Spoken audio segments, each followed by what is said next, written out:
Going into the unknown without any sense of control shakes the ego.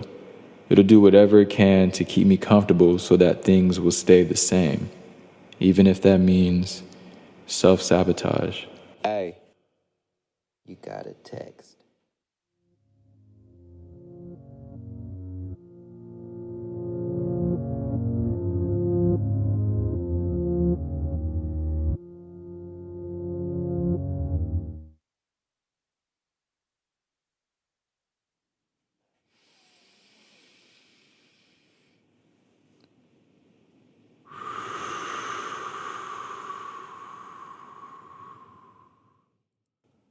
Noticing the loops will only get you so far. It's like a mini awakening, a step closer to awareness. You know when they say, life is like a video game?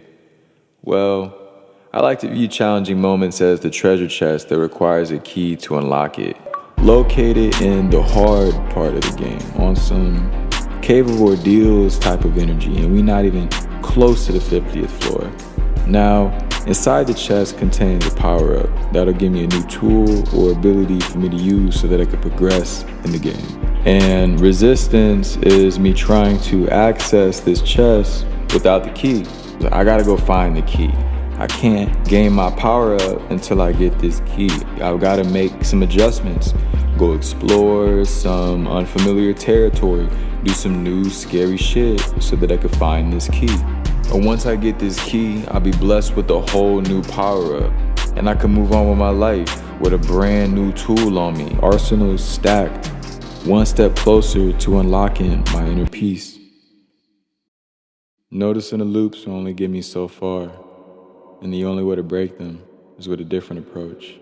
So I'm slowing down for my own sake, having trouble letting time slip away. And lately I'd rather get my rest. 60 FPS, my speed.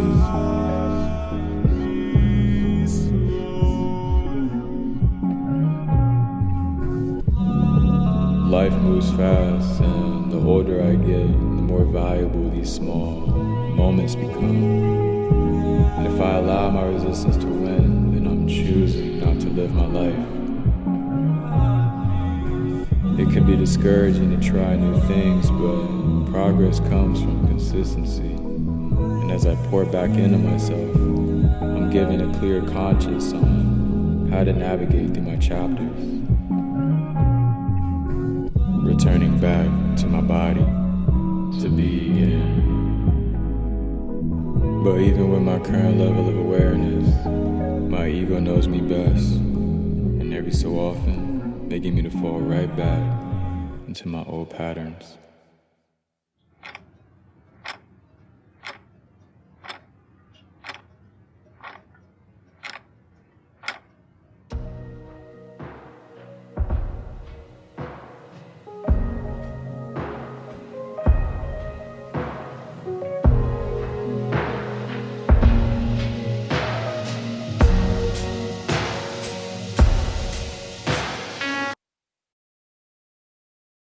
Out here living healthy.